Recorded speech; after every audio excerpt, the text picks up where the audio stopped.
Բարի երեկո եւ բարի գալուստ հայկական ժամանակ տաղավարում զրուցելու եմ հայկական խորհրդի փորձագետ Ռոբերտ Ղևոնդյանի հետ։ Բարև ձեզ, պարոն Ղևոնդյան։ Պարոն Ղևոնդյան, Բաքվում Թուրքիայի ազգային ժողովի նախագահը հայտարարել է, որ Թուրքիան շահագրգռված է եւ ուզում է տեսնել Հայաստանի եւ Ադրբեջանի միջև խաղաղության վերջնական պայմանագրի կնքում, ուզում են տեսնել խաղաղ հարավային Կովկաս, զարգացող հարավային Կովկաս։ Մենք գիտենք, որ մեկ շաբաթ առաջ էլ Թուրքիայի ազգային ժողովի նախագահն էր հայտարարություն արել, որ Թուրքիան պատրաստ է Հայաստանի հետ հարաբերությունների կարգավորման, եթե պայմաններ ստեղծվեն։ Նախ ինչպես հասկանալ այս հայտարարությունները եւ որոնք են վերջապես այդ պայմանները։ Կրկին էլի խաղաղության պայմանագրի վերջնական ստորագրումն է։ Արտաքին գործերի նախարարն էր մեկ շաբաթ առաջ հայտարարություն արել, ես նշեմ, որ պայմաններ ասելով ամենայն հավանականությամբ նրանք նկատի ունեն Հայաստանի եւ Ադրբեջանի միջև համաձայնությունները, որից հետո Թուրքիան պատրաստ կլինի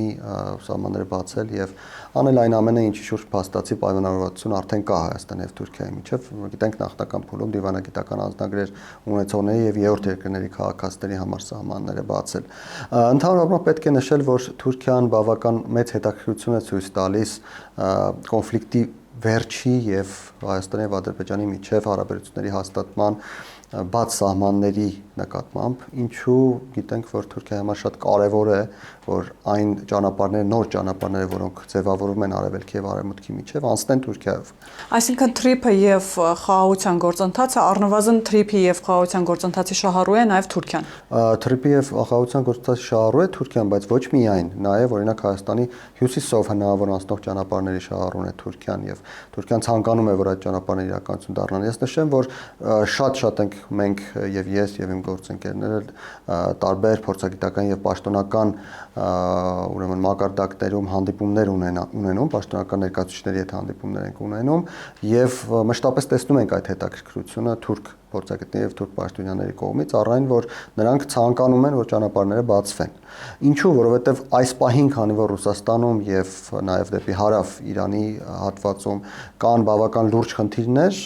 նոր ճանապարհներ են փնտրում եւ արևմուտքը եւ խաղաղօվկիանոսյան տարածաշրջանի երկրները, եւ Թուրքիան շատ է ցանկանում, որ այդ ճանապարհները անցնեն իր վրայով։ Բնականաբար դա տնտեսական մեծ հնարավորություններ է։ Պարոն Ղևոնդյան, բայց նաև այսպես վատատեսական մոտեցումներ կան եւ նման կարծիքներ, որ թե Թուրքիան, թե Ադրբեջանը պարզապես ժամանակի վրա են խաղում, երկուսն էլ նախապայմաններ են առաջ քաշում, որոնք իրագործելը հեշտ չէ կամ կարճ ժամանակում դա անելը հնարավոր չէ, եւ երկուսն էլ խոսում են, որ այո, պատրաստ են Հայաստանի հետ հարաբերությունների կարգավորման, Թուրքիան իր նախապայմաններով, իհարկե ադրբեջանական կողմը նախապայմաններ է առաջ քաշում խաղաղության գործընթացի վերջնական ստորագրման համար եւ այսպես շարունակ։ Հիմա այս գործընթացները պարզապես իմիտացիա են, թե Թուրքիայի, թե Ադրբեջանի կողմից ժամանակ շահելու համար, թե իսկապես այդ հետաքրքրվածությունը ամեն դեպքում կա եւ օրինակ Ադրբեջանը շահագրգռված է հայ-ադրբեջանական հարաբերությունների կարգավորմամբ, Թուրքիան նույնպես։ Գիտեք, նախ պետք է հասկանալ ինչի համար է պետք Թուրքիայի եւ Ադրբեջանի ժամանակ շահել։ Եթե ենթադրությունն այն է, որ կամ կանխավարկածն այն է, որ պետք է ժամանակ շահի մինչև Հայաստանը թուլանա, որ հարձակվեն եւ Հայաստանը գրավեն, ապա անիմաստ է, որովհետեւ Հայաստանը ավելի թույլ, քան հիմա է, չի լինելու, Հայաստանը հզորանում է, ուժեղանում է, Հայաստանը ավելի թույլ, քան 2-3 տարի առաջ չի լինելու, եւ եթե պետք է հարձակվեն ու գրավեն, ուրեմն պիտի հարձակվեն ու գրավեն, բայց ինչու չեն հարձակվել եւ գրավել Հայաստանը։ Եթե կանխավարկածն այն է, որ նրանք ժամանակ են շահում, որ ինչ որ բան փոխվի աշխարհում, ապա ինչ որ բան էլ եթե փոխվի աշխարհում, դժվար թե ավելի անկայուն վիճակ լինի այսօրվա անկայունությունները հաշվի առնելով։ Այսինքն այսպես թե այնպես, եթե ինչ-որ բան պիտի անեն Թուրքիան ու Ադրբեջանը, անելու պահը հիմա է։ Եթե նրանք դա հիմա չեն անում, կամ նույնիսկ 1-2 տարի առաջ էր, եթե նրանք 1-2 տարի առաջ չեն արել, հիմա չեն անում, կարծել, որ Թուրքիան եւ Ադրբեջանը ժամանակ են շահում, ուղղակի իմաստ չունի, նպատակը չի երևում, ինչի համար պիտի ժամանակ շահեն։ Թուրքիան, ես ասացի արդեն, շատ շահագրգռված է, որ այդ նոր ճանապարհները անցնեն Թուրքիայի վրայով։ Վրաստանը այս դեպքում բավական խնդրահարույց է, մենք գիտենք Վրաստանի վերջին քաղաքական շրջադարձները, ռևերանսները դեպի Ռուսաստան, բացի այդ կան բավական լուրջ խնդիրներ աշխարհագրական Վրաստանի հետ կապված, օրինակ երկաթգծի տարողունակության հետ կապված խնդիրներ կան, ավտոճանապարհը, որը անցնում է Վրաստանով Ադրբեջանից դեպի Թուրքիա գնացող հիմնական ավտոճանապարհը բավական մոտ է Ռուսաստանի կողմից օկուպացված հարավային Օսեթիայի սահմաններին եւ սա էլ բավական լուրջ ռիսկ է։ Իսկ Հայաստանում հնարավոր անցնող ճանապարհները, բացի իհարկե Թրիպից, որը բավական մոտ է լինելու Իրանին, Հայաստանի կենտրոնական եւ հյուսիսային հատվածով անցնող հնարավոր ճանապարհները Թուրքիայի համար իդեալական են լինելու, որովհետեւ որովհետև բավական հեռու են լինելու թե Իրանից, թե Ռուսաստանից։ Հայաստանի հետ պայմանավորվելը շատ ավելի էժան է, քան պայմանավորվելը Ռուսաստանի հետ կամ Իրանի հետ, օբյեկտիվ պատճառն է, որովհետև Հայաստանը ավելի փոքր է եւ դա ավելի էժան կարող է տալիս ճանապարհները օգտագործելու, քան օրինակ դա կարող է անել Ռուսաստանը Վրաստանով անցնելու կամ նույն Հայաստանով անցնելու դեպքում, եթե պետք լինի պայմանավորվել Ռուսաստանի հետ, այնինչ եղել է մինչև Թավշյա հեղափոխությունը Հայաստանում։ Այսինքն Թուրքիայի համար սահմանի բացումը այս պահին ձեռնտու է, բայց ձեռնտու է մեկ պայմանով, եթե սահմանի բացումը զուգահեռվում է նաև Հայաստան-Ադրբեջան սահմանի բացման հետ, որովհետև միայն Թուրքիա-Հայաստան սահմանի բացումը էական ոչինչ չի փոխում։ Նրանք միևնույն է կարողանում են հասնել Հայաստանի արևելյան հատված, բայց այնտեղից առաջ գնալու համար անհրաժեշտ լինելու մտնել Վրաստան։ Այդ դեպքում իմաստ չունի, ինչու մտնել Հայաստան։ Միանգամից կարելի է այդ Վրաստանի ճանապարհներն օգտագործել։ Այնպես որ Թուրքիայի համար շատ կարևոր է, որ Հայաստանը եւ Ադրբեջանը համաձայնությունների կան եւ բացվի նաև Հայաստանի եւ Ադրբեջանի միջև սահմանը եւ աշխատեն այդ ենթակառուցվածքները։ Ինչ վերաբերում է Ադրբեջանի դեպքում նրանք ստացել են այն, ինչ ցանկանում էին ստանալ։ Իհարկե կցանկանային ավելին, մենք էլ կցանկանայինք ավելին, ինչ խնդիր կա։ Բայց ըստ էության Ալիևը եւ Ադրբեջանի պաշտոնյաները, այլ պաշտոնյաները հասկանում են, որ այս պահին հնարավոր առավելագույնը ստացել են։ Դրանից հետո տնտեսական մեծ հնարավորություններ կան եւ այդ տնտեսական մեծ հնարավորություններ լինելու մասին իրենց գլխի են գցում նաեւ Թուրքիայից անընդհատ, ընդ որում ես նշեմ, որպես այդպես մի փոքր ավելի բացելով ինֆորմացիայի հատվածը, գլխի են գցում ոչ միայն համոզելու եւ բացատրելու միջոցով, շատ ավելի կոշտ միջոցներով էլ նրանց գլխի են գցում, որ տնտեսական հնարավորություններ կան եւ Ադրբեջանը ինքը եւս շահագրգռված է, որ այդ ճանապարհները բացվեն, որ հնարավոր լինի օղակ հանդիսանալ երկու արևելքի եւ արևմուտքի միջեւ։ Իսկ ճանապարհները հնարավոր է բացվել ճանապարհների բացում նախքան խաղաղության պայմանագրի վերջնական ստորագրումը, պարոն Ղևոնդյան, թե նման բան պետք չէ ակնկալել, որովհետեւ գիտեք, TRIP պրոյեկտը հիմա Հայաստանի եւ Ադրբեջանի մեջ որոշակի այսպես տնտեսական շարժ կա, առևտրաշրջանառություն կա։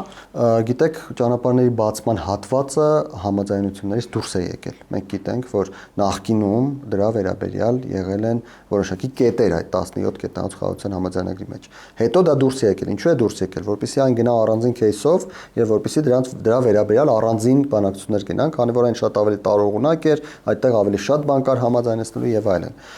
Սրանից կարող ենք եզրակացնել, որ դրանք առանձին кейսեր են եւ մեկը մյուսի հետ փոխկապված են այնքանով, որքանով դրանք վերաբերում են Հայաստանին եւ Ադրբեջանին։ Բայց ես նշեմ նաև եւս մեկ փաստ, երբ մենք Ադրբեջանում էինք քաղաքացիական հասարակության ուրեմն կազմում, պատվիրակության կազմում, այդ հարցը բարձրացրել ենք, ինչ կլինի այն ժամանակ դեռ չգիտենք ինչպիսի ազգային ժողով կունենանք, բայց ինչ կլինի, եթե հանկարծ հնարավոր չլինի խաղաղության պայմանագիրը ստորագրելու համար այն նախապայմանը, որ Ադրբեջանը առաջադրում է, Հայաստանում անել, սահմանադրությունը փոխել։ Ազգային ժողովի կազմը կարող էր թույլ չտալ, այդպես ենք մենք ասում, նոր ազգային ժողովի կազմը կարող էր ժողովուրդը դեմ քվեարկել եւ այլն։ Եվ ըստ էության պատասխանի տրամաբանությունն այն էր, որ այդ դեպքում հնարավոր կլինի շարունակել աշխատել այլ ուղղություններով, խաղաղության համաձայնագիրը ստորագրելու հարցը թողնելով հետագային։ Այսինքն սահմանների բացում։ Ստացվում է, որ սահմանների բացումը, սահմանազատման, սահմանագծման աշխատանքները կարելի է իրականացնել, խաղաղության պայմանագրի մասով դեռ պետք է լինեն նոր զարգացումներ։ Պարոն Ղևոնդյան, կցանկանամ անդրադառնանք նաև հայ-ռուսական հարաբերություններին, բայց մինչ այդ հասկանանք, թե ինչ է կատարվում ռուս-ուկրաինական ճակատում։ Դիմիտրի Պեսկովը 10 լրատվականին տվել է հարցազրույց եւ ասել է, որ Կիևի համար ռազմաճակատում իրավիճակը վատթարանում է օրեցօր եւ շուտով կանցնի անշրջելիության շեմը։ Ուկրաինան հորդորում է Բելարուսին իր տարածքից վերացնել ռուսական հարվածները ճշգրտող տեխնիկան, այլապես ինքը արդեն դա կանի։ Լավրովը հայտարարում է, որ անհրաժեշտության դեպքում իրենք կպաշտպանեն Բելարուսին։ Զախարովան դիմում է միջազգային կառույցներին ուշադրություն դարձնել Ուկրաինայի եւ Զելենսկու հռետորաբանությունը։ Ընդհանուր առմամբ ինչ է կատարվում ռուս-ուկրաինական ճակատում եւ արդյոք կարող է Բելարուսը նույնպես ներքաշվել։ Գիտեք, այն որ Ուկրաինայում ուկրաինացիների վիճակը վատթարանում է եւ շուտով կարմիր գծեր կհատվեն, դրա մասին մենք լսում ենք արդեն 12 տարի, 2014 թվականից նման հայտարարություններ կան, վերջին 5 տարիներին, 4.5 տարիներին այդ հայտարարությունները ավելի են սրվել եւ ամեն անգամ երբ նորություններ են գալիս, որ ուկրաինացիները ինչ-որ մի հատվածում ինչ-որ հաջողություններ ունեն, անմիջապես Պեսկովը, Լավրովը կամ անգամ Պուտինը սկսում են խոսել իրենց հաջողությունների մասին։ Իհարկե որևէ տեղեկություններից որևէ մեկ այդպես որպես 100% ճշմարտություն ընդունել պետք չէ, բայց մի տրամաբանական եզրակացության կարելի է գալ, եթե իսկապես Ռուսաստանի հայտարարությունները Ռուսաստանի պաշտոնյաների հայտարարությունները ճիշտ լինեին եւ նրանք այդպես անընդհատ հաջողություններ ունենային, հիմա պիտի ոչ միայն Ուկրաինան, պետք է Լեհաստանն անցած լինեին, հասած լինեին Գերմանիա, իրենց պատկերացրած այդ հաջողությունների եւ իրենց հայտարարած այդ թվերի հանրագումարում, այնպես որ ես կարծում եմ այնուամենայնիվ ռուսական կողմում սուտը մի փոքր ավելի է, քան ուկրաինական կողմի հայտարարություններում։ Ընդհանուր առմամբ իմ ունեցած տեղեկությունների հիման վրա ես նշեմ, որ եւ Ուկրաինայում ծանոթներ, բարեկամներ ունեմ, ովքեր մասնակից են այս գործընթացներին, եւ գործընկերներ ունեմ, եւ Ռուսաստանում ունեմ գործընկերներ, ում հետ ես ամենօրյա կապի մեջ եմ։ Իմ ունեցած տվյալներում ռազմաճակատը հիմնականում կայուն է, որոշ դեպքերում ուկրաինացիները մի փոքր նախաձեռնություն ունեն, մեկ այլ հատվածում ռուսները մի փոքր նախաձեռնություն ունեն, բայց ճեղքման մասին խոսելն անիմաստ է, որևէ կողմը ճեղքում անել չի կարողանում, իսկ ընդհանուր գլոբալ առումով Ռուսաստանը կարծես թե ավելի ու ավելի վատ վիճակում է հայտնվում, որովհետև 1 տարի առաջ պատկերացնել, որ կարող է Մոսկվան ռմբակոծվի, ճիշտ ասած մի փոքր դժվար էր։ Այսօր Մոսկվան ռմբակոծվել է արդեն, եւ մենք գիտենք, տեսել ենք այդ բոլոր կադրերը։ Այնպես որ ըստ էության գուցե ռազմաճակատային գծում էական բան չի լինում, բայց գլոբալ առումով Ռուսաստանը ավելի վատ վիճակում է, քան նախորդին էր, քան ինչ-որ ժամանակ առաջ։ Եվ այս պայմաններում տեղին են կամ ակտուալ են այդ խոսակցությունները երաշխավորի մասին, պարոն Ղևոնդյան, գիտեք, նախընտրական շրջանում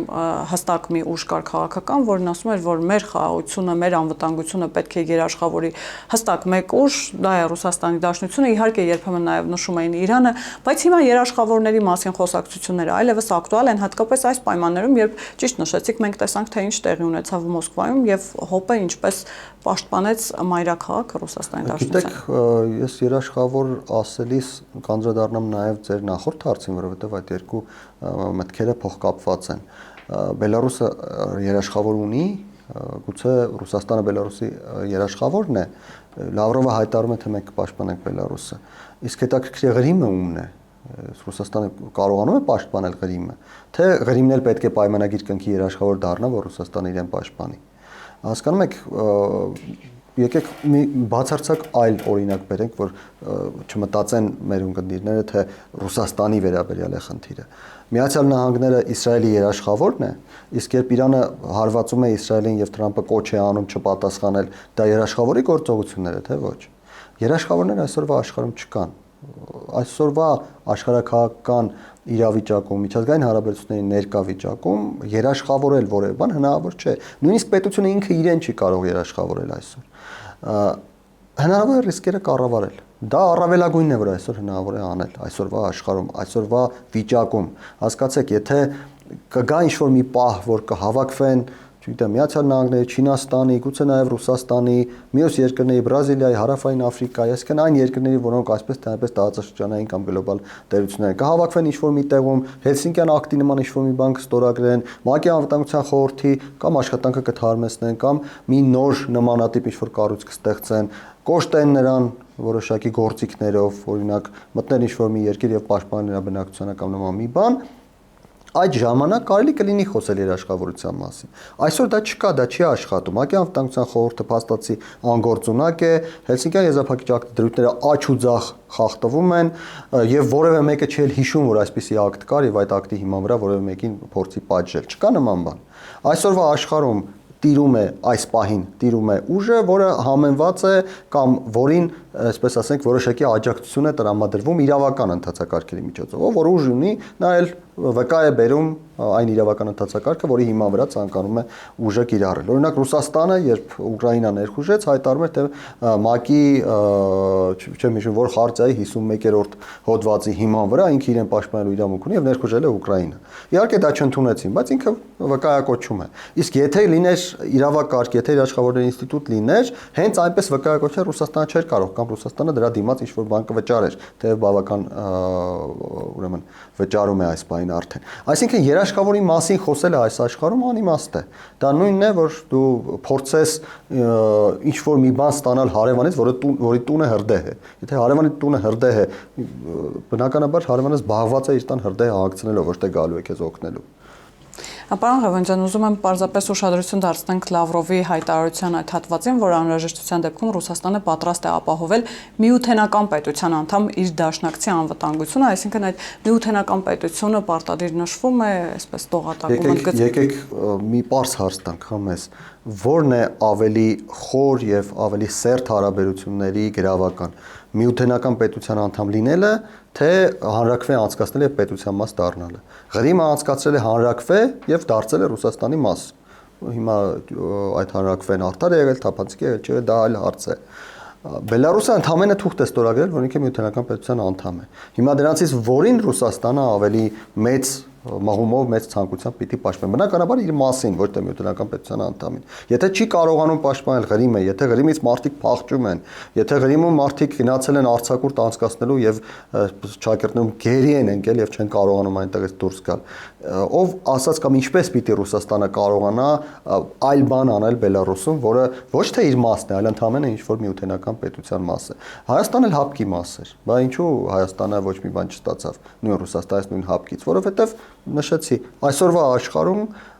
պետությունները ուշադրություն են դարձնում իրենց հնարավորություններին։ Ռուսաստանը ինչ-որ միտեղ կարողանում է, դա անում է, ուրիշ տեղում ինչ բան չի կարողանում, չի անում, չի ցանկանում, չի անում եւ այլն։ Իսկ սպառնալիքները, պարոն Ղևոնդյան, հապկից Հայաստանին դուրս դնելու մասով, տնտեսական այս վերջին շրջանում այսպես շանտաժները եւ սահմանափակումները, որոնք նախընտրական շրջանում սկսվել են եւ հիմա շարունակվում են, եւ մենք տեսնում ենք, որ որոշակի դժգոհություն կա նաեւ ընտրությունների արդյունքների հետ կապված, նախ արդյոք նորմալ է նման բացահայտ կերպով ընտրությունների արդյունքների վերաբերյալ դժգոհություն հայտնել եւ իրենց ռոպագանդիստները անգամ երկրի ընտրված վարչապետի հասցեին իհարկե այնպիսի բառամթերք են օգտագործում, որ անգամ եթերային չես կարող մեջ բերել, բայց անգամ սպառնում են այն 727,000 ընտրողներին, ասում են, որ նրանց մուտքը մասնավորապես պետք է արգելվի Ռուսաստանի Դաշնություն, նրանց համար արդեն պրյանիկների ժամանակը ավարտվել է եւ շուտով կսկսվի կնուտի ժամանակաշրջանը, ինչպես հասկանալ դաշնակից պետության կողմից նման խոսույթը եւ նաեւ որ պաշտոնական մակարդակում այնուամենայնիվ շնորհավորանք չի եղել, սա ինչ ժեստ է։ Ամենայն հավանականությամբ Պուտինը սպասում է սահմանադրական դատանի որոշմանը, որից հետո շնորհավորանքը կլինի, բայց խնդիրը այդտեղ չէ։ Խնդիրն այնտեղ է, որ Ռուսաստանը փորձում է ձևավորել այնպիսի մի միջավայր, որում Հայաստանը վախից դրդված փորձի իր հետ որոշակի հարաբերությունների մակարդակ պահպանել։ Որոշակիորեն դա աշխատում է, ես ասեմ, եւ Հայաստանը փաստացի որոշակի հարաբերություններ պահպանում է։ Օրինակ հապկից դուրս չի գալիս Հայաստանը։ Եթե հապկում որոշեն Հայաստանին դուրս թողնել, դա լավ կլինի այն իմաստով, որ վերջապես Հայաստանը դուրս կգա այդ անիցիալ ուրեմն ինտեգրման ծրագրերից մեկից, թեև մյուս երկուսում մենք դեռ կլինենք ԵՏՄ-ն եւ ԱՊՀ-ն նկատի ունեմ, բայց շատ լավ կլիներ, որ հարցը չհասներ դրան, շատ լավ կլիներ, որ Հայաստանն ինքը նախաձեռներ եւ դուրս գար հապկից։ Մենք գոնե արժանապատվությունը կպահպանեինք այդ դեպքում։ Իսկ հապկից մեզ դուրս դնելու դեպքում, այո, գործնական առումով դրական կլինի, բայց արժանապատվությունը չենք պահպանում։ Մենք իրականում կստացվի, որ մեզ դուրս շպրտեցին մի տեղից, որտեղ մենք չենք ցանկանում դուրս գալ, որովհետեւ դուրս չենք գալ։ Բայց կգնա նման քայլի։ Իհարկե չի գնա նման քայլի, որովհետև հապկը Հայաստանի հետ եւ ինչպես եւ ցանկացած կառույց ինտեգրացիոն կառույց ռուսական Հայաստանի հետ դա բացարձակ այլ աշխարհակաղակական տրամաբանություն ունի, առանց Հայաստանի բոլորովին այլ։ Ինչու, որովհետև Ռուսաստանը տարբեր տարածաշրջանները համարում է դեռ մինչև այսօր իր ազդեցության գոտի, թեև իրականությունը բացարձակապես այլ է, բայց Կրեմլում այդպես են կարծում։ Եվ այդ տարածաշրջաններն են բնականաբար մեկը մերձ եվրոպական Ուկրաինա, Բելարուս, Մոլդովա հատվածը, մյուսը Միջին ասիական տարածաշրջանը եւ Կովկասը։ Գոնե հարավային Կովկասի մասը։ Ռուսային Կովկասը իրենն է։ Եվ երբ Հայաստանը կա այդ կառույցներում, Ռուսաստանում գտնում են կամ ընդհանրապես աշխարհակաղակական տրամաբանության մեջ, Ռուսաստանը ներկայություն ունի իր բոլոր ազդեցության գոտիներում, ինչպես իրենք են կարծում, երբ Հայաստանը չկա, Ռուսաստանը կորցնում է հարավային Կովկասը ընդհանուր առմամբ, որովհետև Վրաստանն ու Ադրբեջանը չկան, իսկապես չկան այդ կառույցներից որևէ մեկում։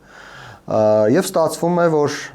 թեև Ադրբեջանը ԱՊՀ-ի մաս է, բայց փաստացի ԱՊՀ-ն ամենաանգործունակ եւ ամենաանիմաստ կառույցն է դրանցից։ Եվ ստացվում է, որ Հայաստանին դուրս դնելով, նրանք դուրս են դնում ամբողջ հարավային Կովկասը եւ փաստացի դուրս են գալիս իրենց ազդեցության գոտիներից եւս մեկից։ Այդպիսի հիմարություն ես կարծում եմ Կրեմլը չի անի, դա կլինի ինքը իրեն վնաս տալ։ Եվ այս առումով իհարկե ճիշտ կլիներ, որ Հայաստանը նախաձեռնողականություն ցուցաբերեր։ Ցավոք սրտի մենք լավագույն պահը կորցրինք, իսկ լավագույն պահը հիշեցնեմ եւ ելի եմ ասել 2024 թվականի ապրիլի 5-ի նախորդն էր, երբ մենք կարող էինք բավական թանկ գնով դա վաճառել արևմուտքին։ Պարոն Ղևոնդյան, նաև տեսակետ կա, որ հայկական կողմը կտրուկ քայլերի չի գնում, նախաձեռնողականություն չի դրսևորում նման հարցերում, օրինակ հապկից դուրս գալ, ԵԱՏՄ-ից դուրս գալ, սպասելով, որ դա կանի ռուսական կողմը։ Դուք համաձայն եք այդ տեսակետի հետ եւ արդյոք դա լավ մոտեցում է նաև։ Նույն տնտեսական սանկցիաների պարագայում մենք տեսանք, որ փաստացի եվրոպական շուկան բացվեց, այլ շուկաներ բացվեցին Հայաստանի տնտեսության առաջ, բայց մինչ այդ կարծես թե նման միտում չկար, նման մոտեցում չկար, դիվերսիֆիկացիա իրականացնել։ Սպասում էին, որ դա այդ կրիտիկական պահը գա եւ նոր իրականացնեն այդ քայլերը։ Գիտեք, ձեր հարցի մեջ իրականում երկու հարց կա։ Մեկ հարցն այն է, թե Հայաստանը սպասում է, թե չի սպասում իրեն դուրս տնեն, թե չտնեն, եւ երկրորդ հարցն այն է, թե ինչպես եղավ, որ այդ իրավիճակում հանկարծ բացվեցին այդ շուկաները, նախկինում չէին բացվում։ Ինչ վերաբերում է նրան Հայաստանը սպասում է, որ Ռուսաստանը այդ քայլն անի, ես չեմ կարծում, ավելի հավանական եմ համարում այն, ինչի մասին սկզբում ենք խոսում մեր զրույցի, որ Ռուսաստանի շանտաժը, Ռուսաստանի սպառնալիքները որոշակիորեն աշխատում են եւ Հայաստանի իշխանությունները որոշակի վախեր, որոշակի անհանգստություններ ունեն, օրինակ հապկը լքելու հետ կապված։ ԵԱՏՄ-ի մասով բացարձակապես այլ է, որովհետև ԵԱՏՄ-ն այս պայն Հայաստանին պետք է։ Թեև ես գտնում եմ, որ Ռուսաստանը եւս հավասարապես պետք է եւ անկախ նրանից Հայաստանը հապկից դուրս կգա, թե դուրս չի գա, Ռուսաստանը մեզ ԵԱՏՄ-ից չի հանի, կանոնակարգով էլ չի կարող, բայց նաեւ ոչ կանոնակարգային միջոցներով էլ չի հանի, որովհետեւ մենք պետք ենք Ռուսաստանի ԵԱՏՄ-ում։ Բայց հապկի մասով Հայաստանը ամենայն հավանականությամբ Հայաստանի իշխանությունները որոշակի վախեր ունեն, դրա համար հապկից դուրս չեն գալիս։ Ինչ վերաբերում է նրան, թե ինչպես եղան, որ այդ շուկաները բացվեցին, այդ շուկաները ակնհայտորեն բացվեցին Ռուսաստանի սպառնալիքների ներքո։ Ռուսաստանը սպառնալիքներ ներկայացրեց, Ռուսաստանը տնտեսական պատժամիջոցներ կիրառեց եւ այն հատվածը, որի շահերը մեզ հետ համակնում են, այդ հատվածն էլ իր պատասխան քայլն արեց։ Բնական է, այդպես էլ պետք է լիներ։ Եթե հակառակ դեպքում էլ, օրինակ, եթե եվրոպական երկրները Հայաստանի կամ չգիտեմ, Ադրբեջանի նկատմամբ պատժամիջոցներ կիրառեն, ինչ-ինչ հարցերում եվրոպական շահերի դեմ գնալու համար, Ռուսաստանը անմիջապես իր շուկաները կբացի եւ թույլ կտա, որ ադրբեջանցիները իրեն շուկայում աշխատեն։ Այսինքն սա շատ նորմալ աշխարհակաղակական կենտրոնների շատ նորմալ հարաբերվելու ձև է, այնպես որ այստեղ Հայաստանի իշխանությունների գործոնը չէ հարցը, այստեղ հարցն այն է, որ կար երկու թև, այդ երկու թևը ունեն հակասություններ եւ այդ երկու թևի հակասությունների հիման վրա պետությունը կարող է այս թևի կամ այն թևի հետ շահերի համընկնում ունենալ։ Պարոն Ղևոնդյան, Ուշակովը նաև հայտարարել էր, որ հայտնի հանդիպման մասին, ինչի մասին վարչապետը նախընտրական շրջանում էր հայտարարում, խոսքը Վլադիմիր Պուտինի Նիկոլ Փաշինյան հանդիպումն է, որևէ նորություն չկա, ժամկետների մասով էլ որևէ հստակություն չկա։ Կարող ենք ենթադրել, որ ռուսական կողմը առանձնապես կամ շահագրգռված չէ, կամ այդ հարցում շտապողականություն չի դրսևորում, եւ եթե այդպես է, ապա ինչու, որ հարցերն են, որ իր համար, այսպես ասած, ինչ որ իմաստով ցավոտ կարող են լինել եւ որ հարցերն են, որոնք այսպես հայկական կողմի եւ ռուսական կողմի մոտ կտրուկ տարբերվում են տեսակետների առումով։ Ինչից է վախենում այս փուլում Ռուսաստանի Դաշնությունը, եթե կա նման բան, եթե նման վախ կա։ Գիտեք, ամենայն հավանականությամբ այստեղ վախերը չեն հարցը, նախ Ռուսաստանում սպասում է սահմանադրական դատանի որոշմանը,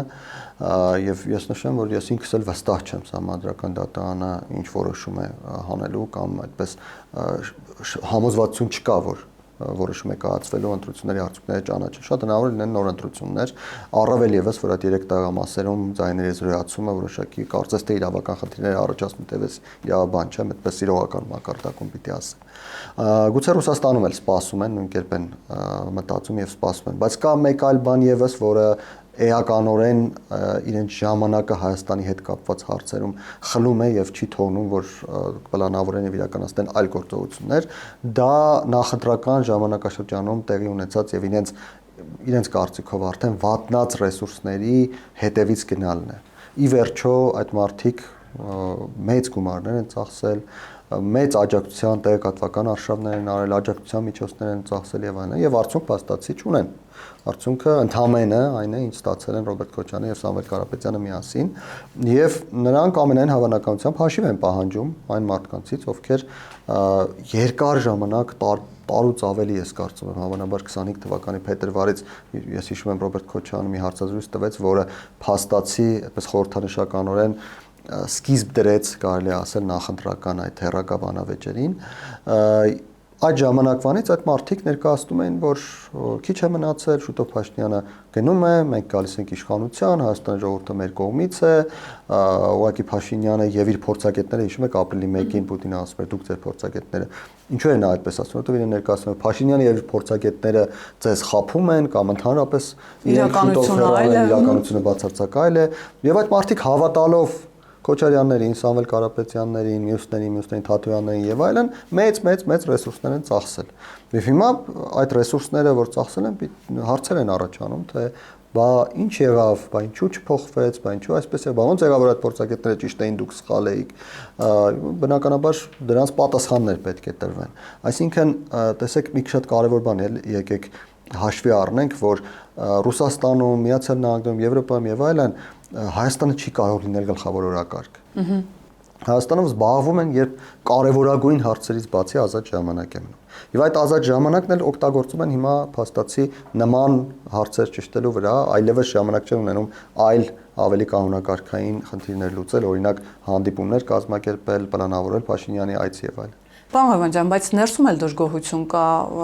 իշխանական թևը պնդում է, որ ընտրակեղծարարություն է եղել, հակակոռուպցիոնի բացահայտումները հաշվի առնելով, Սամվել Կարապետյանը օրերս տեսախցիկների առաջ ասում էր, որ ինքն էլ է խաբված զգում իրենց խաբել են, այդ 1.5 միլիոնը չի աշխատել իրենց օգտին, բարձր մասնակցայնությունը նկատի ունի։ Ռոբերտ Քոչարյանը ասում է, իշխանության զավթում է տեղի ունեցել, նոր բռնապետ է ձևավորվում Նիկոլ Փաշինյանին հանձինս, եւ նաեւ չի բացառում հեղափոխության ճանապարհը, ասում է, որ աշնանը մենք կփնտրենք եւ կգտնենք տրիգերներ հեղափոխություն սկսելու համար։ Նախ ինչ եք կարծում, ինչու են այս ուժերը նաեւ դանդաղկոտ իրենք են արդյոք սպասում սահմանադրական դատարանի վճռին եւ երկու տարբերակ են քննարկում մանդատները վերցնել, թե այնուամենայնիվ բոյկոտ հայտարարել խորհրդարանին, որ սցենարով կշարժվեն, թե այնուամենայնիվ դա էլ իրենցից կախված չէ, որովհետեւ շատ անորոշ վիճակ է։ Միջև ընտրությունները խոսում էին, որ եթե իրենք չհաղթեն, իրենց հաղթանակը գողանան, կգնան հեղափոխության։ Հիմա ասում են, որ պիտի սպասել միջև աշուն համապատասխան տրիգերը կլինի, կանենք հեղափոխություն։ Գիտեք, իմ տպավորությամբ որևէ մեկը գոհ չէ այս ընտրությունների արդյունքներից, ոչ իշխանությունները, ոչ ընդդիմությունը, ոչ Ռուսաստանը, ոչ Արևմուտքը, ոչ Թուրքիան եւ Ադրբեջանը, որևէ մեկը գոհ չէ այս ընտրությունների արդյունքներից, եւ դա եւս մեկ գործոն է, որ որոշակի մտքեր է առաջացնում, որ գուցե համանդրական դատանը նոր ընտրություններ նշանակի, արդեն քաղաքական իմաստով, եթե իրավականի մասին խոսեցինք, հիմա քաղաքական իմաստով, բայց հնարավոր է, որ այնուամենայնիվ այն արդյունքը, որը կա, համարվի Հայաստանի ժողովրդի լեգիտիմ կամ արտահայտման արդյունք եւ մնա այն ազգային ժողովը, որը կա։ Ինչ է դա նշանակում։ Դա նշանակում է, որ ընդդիմությունը ակնհայտորեն դուք ասում եք քննարկում են մանդատները վերցնել, չվերցնել։ Ես կարծում եմ դա քննարկում ընդհանրապես հանրային դաշտում, ներքին իրենց ուրեմն որոշումը արդեն կայացված է, դա իմ ենթադրությունն է, որ նրանք վերցնելու են մանդատները եւ գալու են ազգային ժողով։ Հեղափոխություն անել թե չանել, ես կարծում եմ այդ հարցի պատասխանը կարելի է փնտրել նախորդ 8 տարիներին։ Կարողանային 3 անել, 3 արած կլինեին։ Մենք չենք կարող հեղափոխություն անել։ Ինչու չեն կարող անել, որովհետև հեղափոխություն լինում է մեկ դեպքում, երբ ժողովուրդը գնում է իր կամքը արտահայտելու, նրանք թույլ չեն տալիս իր կամքը արտահայտել։ Փաստացի այս դեպքում ժողովուրդը իր կամքը արտահայտել է, անկախ նրանից, որ արդյունքներից որևէ մեկը համաձայն չէ, բայց կա պատկերացում, որ ժողովրդի մեծ մասը ցանկանում է Նիկոլ Փաշինյանը իշխում է, ժողովրդի դրանից մի փոքր ավելի քիչ հատվածը ցանկանում է Սամվել Կարապետյանը ուժը լինի ազգային ժողովում, նա ազգային ժողովում է, մի ուրիշ հատվածն է ցանկանում որ Քոչարյանն լինի, այլ է ազգային ժողովում։ Հավանաբար այստեղ լեգիտիմության կամ ժողովրդի կարծիքի խնդիր ունենք միայն Բարգավաճ Հայաստան կուսակցության դեպքում։ Այսինքն չկա իրավիճակ, երբ ժողովուրդը գտնում է, որ չկարողացավ իր կամքը արտահայտել եւ դրա փոխարեն գնում է այլ ճանապարհներով։ Այնպես որ Քոչարյանը կարող է ինչ ուզում է հայտարարել, բայց ուզելը մի բան է, իրականությունը բացարձակ։ Իսկ երկրորդ փուլի գնալու դեպքում, պարոն Ղևոնդյան, ինչ է կարծում, արդյունքները էապես տարբերվելու են արդեն արկա արդյունքներից։ Ես ցանկանամ հստակեցնել, երկրորդ փուլ լինել չի կարող, որովհետև երկրորդ փուլը բացարձակապես այլ տրամաբանություն է։ Նոր ընտրությունների դեպքում իմ գնահատմամբ քաղաքացիական պայմանագիրը ավելի շատ ձայն կտանի, որովհետև այլևս հնարավոր չի լինի ուժեղ Հայաստան առաջին հերթին ուժեղ Հայաստան, բայց նաև այլ կուսակցությունների դեպքում օգտագործել այն ոչ նորմավորված, ոչ կանոնակարգային միջոցները, որոնք ըստ տարբեր հայտարարությունների, այդ թվում իրավապահ մարմինի հայտարարությունները նրանք օգտագործել են, այլևս հնարավոր չի լինի Հայաստան բերել այդքան ընտրական զբոսաշրջիկ, ինչպես նրանց անվանում են, ինչպես բերել են, ինչը նշանակում է, որ մասնակցությունը կլինի ցածր, բնականաբար մասնակից կուսակցության տոկոսը մի փոքր ավելի բարձր կլինի, ավելի շատ տարած կուսակցությանը ավելի բարձր կլինի, քան ավելի քիչ տարած կուսակցությանը, այնպես որ քաղաքացիական պայմանագիրը կարող է ավելի մեծ արդյունք գրանցել, Բարգավաճ Հայաստանն էլ ամենայն հավանականությամբ կկարողանա այդ մի քանի տասնյակ ձայնը ստանալ եւ ազգային ժողով անցնել, ինչը նշանակում է, որ նոր ընտրությունները կարծես թե ավելի ձեռնտու կլինեն իշխող ուժին, քան ընդդիմության։ Բայց ամեն դեպքում, եթե նոր ընտրություններ չլինեն, ըստ ձեզ ինչպիսի խորհրդարան ունենք, դա նախորդ խորհրդարանից ինչով է տարբերվում, պարոն Ղևոնդյան, ունենք ավելի այսպես քաղաքական խորհրդարան, նկատի ունեմ քաղաքական օրակարգեր ծնվելու են նախագծեր։ Ըստ էության ոչ, սա ավելի վատ խորհրդարան է, քան նախորդ խորհրդարանը իմ գնահատմամբ, նախորդ խորհրդարանում կար պատիվ ունեմը, որի ուրեմն падգամավորներից որոշ մարդիկ գուցե չենթարկվեին Կրեմլի ճնշումներին, այս խորհրդանում ես չեմ պատկերացնում, որ Քոչարյանի կամ Սամվել Կարապետյանի կուսակցությունում կլինի որևէ մեկը, որը Կրեմլի նույնիսկ ոչ թե ճնշման, այլ ուղիղ ուրեմն հրամանին չի ենթարկվի, այնպես որ սա ավելի վատն է այս խորհրդարանը, քան նախորդ 5 տարիներին։ Իսկ ձերբակալությունները ինչի մասին են, պարոն Ղևոնդյան, մենք տեսնում ենք, որ ընտրություններից հետո այսօր նաև Ավետիք Չալաբյանն է ձերբակալվել, գիտենք, որ Ռոբերտ Քոչարյանի, Սամվել Կարապետյանի, Գագիկ Ծառուկյանի մասով նման հայտարարություն է եղել վարչապետի կողմից եւ տեսանք, որ առնվազն նրանց թույլ չտվեցին երկրի տարածքը լքել, հասկանանք այս հայտարարությունները պարզապես քաղաքական հայտարարություններ են, այդ նախընտրական եւ հետընտրական փուլում ինչ որ էմոցիաներ ապահովելու համար են, թե այնուամենայնիվ իշխանությունը ինչպես հայտարարում է, այս անգամ վճռական է եւ գնալու է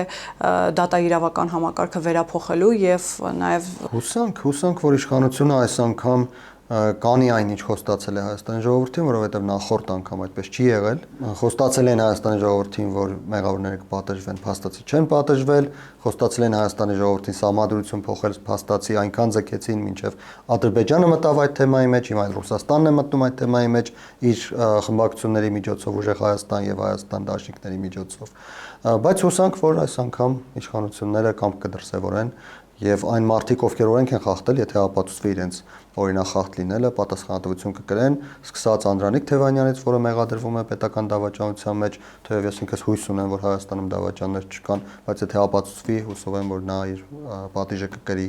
վերջացրած մյուս բոլոր մարդկանցով, ովքեր առերևույթ հանցագործություններ։ Իսկ սահմանադրական հանրաքվե անցկացնելու որևէ այլ տարբերակ կա, որովհետև մենք գիտենք, որ քաղաքացիական պայմանագիրը ամեն դեպքում սահմանադրական մեծամասնություն չկա եւ անգամ եթե հանրաքվե կայանա, պարոն Ղևոնդյան, դուք շատ ճիշտ նշեցիք, որ հիմա այդ թեմայի մեջ թաթախված է Ադրբեջանը, Ռուսաստանը իր սատելիտ ուժերի միջոցով։ Եթե այս ուժերը պնդում են, որ դա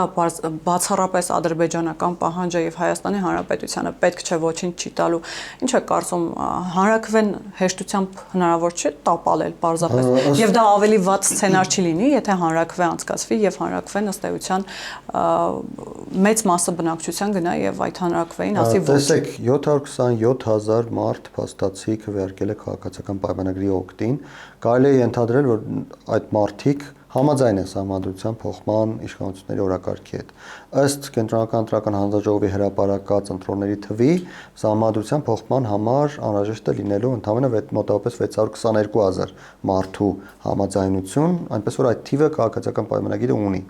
Ինչ է սա նշանակում։ Սա նշանակում է, որ ռուսամետ քաղաքական ուժերը, որոնք չեն ցանկանում, որ սահմանադրությունը փոխվի, եթե ձեր նշածը լինի համաձայնության գնան եւ թույլ տան, որ հանրաքվեի դրվի, ապա պարտվելու շատ մեծ շանս կունենան։ Այսինքն սահմանադրությունը կփոխվի։ Եվ բնականաբար նրանք թույլ չեն տա, որ սահմանադրություն դրվի հանրաքվեի, իսկ ըստ սահմանադրության ըստ գործող սահմանադրության